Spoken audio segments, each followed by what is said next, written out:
Alright, so it's the last week of the squirrel season here in Massachusetts, and I am in the backyard again going after these squirrels yet again. For you guys who have seen the first video, I have an overabundance of gray squirrels in the backyard here, and they absolutely ravage the bird seed. Open up the lid, get in there, and eat all the bird seed before they can even be dispensed out for the actual songbirds that they're meant for. Now again, you might be thinking maybe I should just put something heavy on the lid so that they can't open it, but again, why would I do that? I'll just eat them instead. They're delicious. But I don't know if you guys can tell, but we got a historic level blizzard the other day. We got 30 inches of snow, and I think it was just about 24 hours. So my original bait pile from the first video is 30 inches down in the snow, and I've taken a bunch of corn and put it on top of the snow and in the hole that I dug down for the squirrels.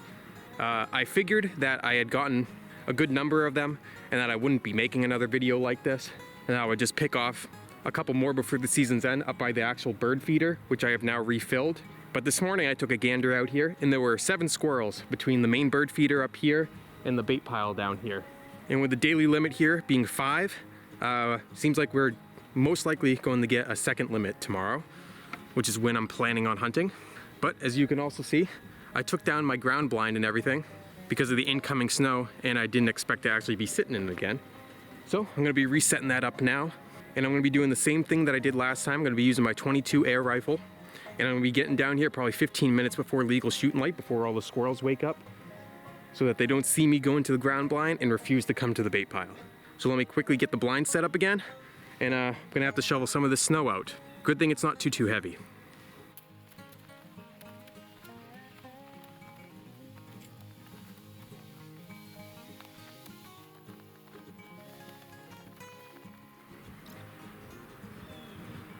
Hope that's wide enough. Guess we'll see. Kind of just stomped about half of it down. That should be fine.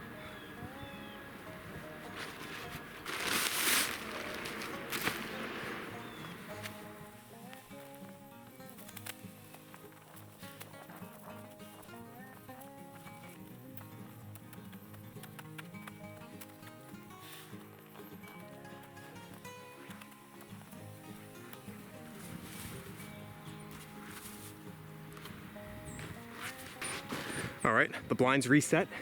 I'll show you the bait pile real quick, what it looks like now. I don't know if the camera really does it justice, but that hole is a good, I don't know, 12, 18 inches down from the surface here. And the actual original bait pile is even underneath all that corn that's there. But got a bunch of corn on the top here, and hopefully that'll hold the squirrels in place long enough for me to get a shot at them in the morning. But now, just time to wait until shooting light tomorrow. See you guys then. All right, it's about 2 minutes left till shooting light. I'm in the blind, I'm all set up. Colder out, about 18 degrees. We're just gonna sit here and wait for these squirrels to show up.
Alright, well, that's my limit of 5. I'm certain I know where 4 of them is. I'm pretty sure the 5th one is behind that big pine tree over to the left there that the squirrels like to go up and down. But I haven't been able to see it. And the squirrels that I've continued to see going up and down it didn't look like they were injured. So I'm pretty sure it's right at the base of that tree there. There's still so many squirrels around here. I thought I got a majority of them when I took out those 5 last week, but got another 5 today, and still hearing them all over the place. Squirrels that never even came into the bait pile up back behind me. Some up to the bird feeder to my right here. This one out in front that was with this other squirrel. But I'm gonna head out there, go and collect them. Hopefully I can find that 5th one. We shall see.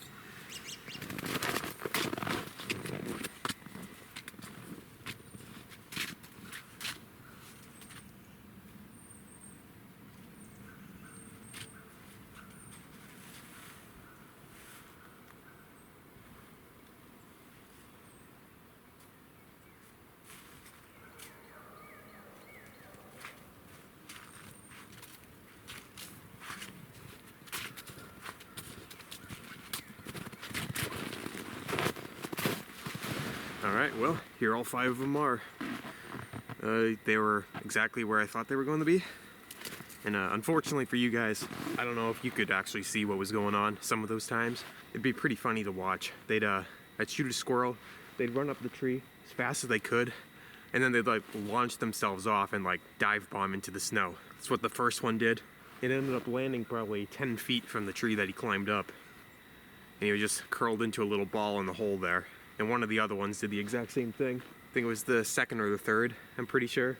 Went up the tree, and only his tail was still sticking out of the snow. So, some good-sized squirrels today. There's 1, 2. I think this one might be the biggest one. Nice and fat. Should be some good eating. Unfortunately for Jasmine, I won't need her today to help me find these squirrels because they are all right there.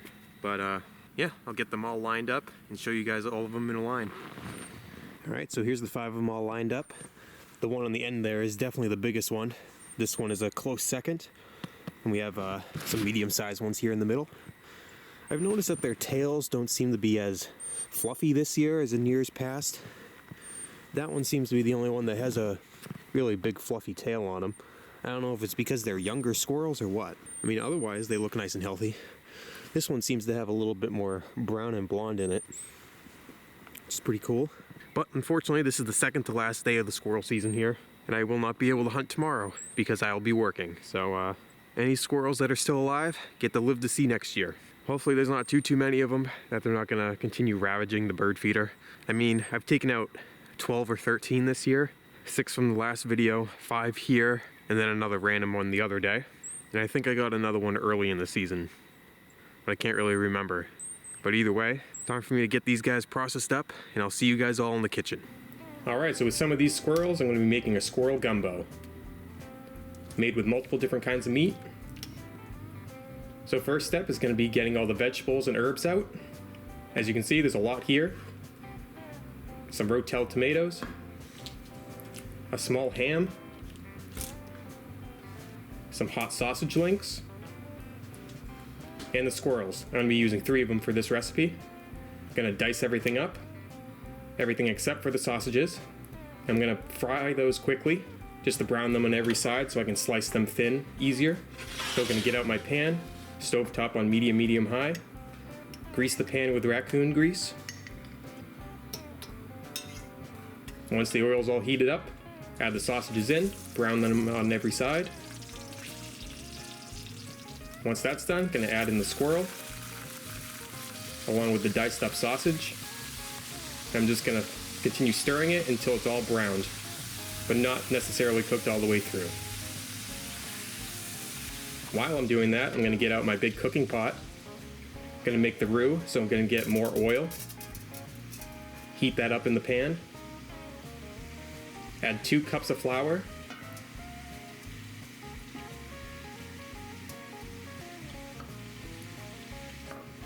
Then I'm just going to continuously stir it until it's a nice brown color. Once that's done, I'm gonna add the vegetables, the onions, pepper, garlic, and celery.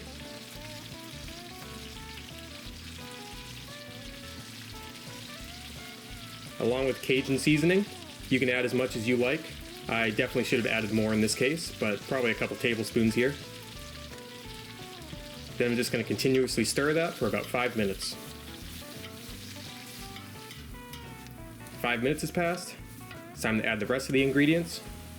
Going to add the diced ham along with the other herbs.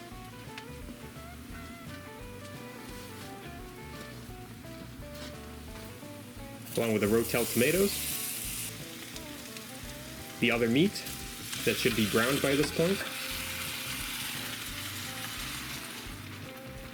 4 quarts of chicken broth. Stir that all together.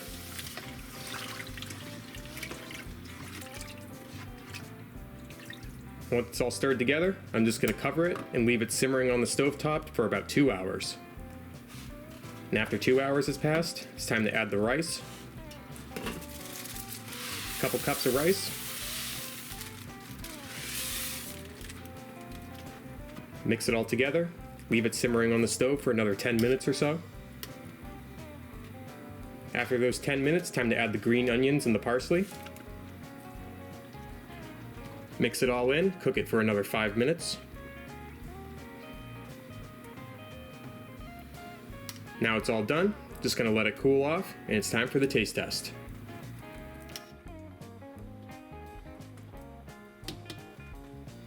Alright, so here's a bowl of the squirrel gumbo. Looks good, smells good. I'll leave a link in the description to this recipe that I used. But anyway, let's give it a taste test now. Let's take a piece of this squirrel thigh. There it is there. Try not to drip it all over the floor. Nice and tender. Oh, really good. Yeah, tastes like chicken, pretty much. Falls apart tender, nice and moist on the inside. Probably could have used a little more Cajun seasoning. Getting a tiny bit of the Cajun kick, but not too much. The recipe only called for a tablespoon of Cajun seasoning. I definitely put more in there than that. But there was a lot of stuff in there to season, so it would make sense to put more in if you like it spicier. Let's see how this broth is with the rice and such. Just a slight little Cajun kick. Broth's delicious though, perfect amount of salt. Everything in it tastes great. Try a piece of the ham. Nice and tender. Really doesn't even taste like ham. I actually think there's more flavor in the squirrel than there was in that bit of ham. But overall, great recipe. It made a huge amount of food, so I'm going to be eating this for days and days on end, which I am completely fine with. So it's definitely something I would make again. So with that, thanks for watching everyone. If you enjoyed, like, share, comment, subscribe. I'll leave the link to the recipe down in the description, and I'll see you guys all next time.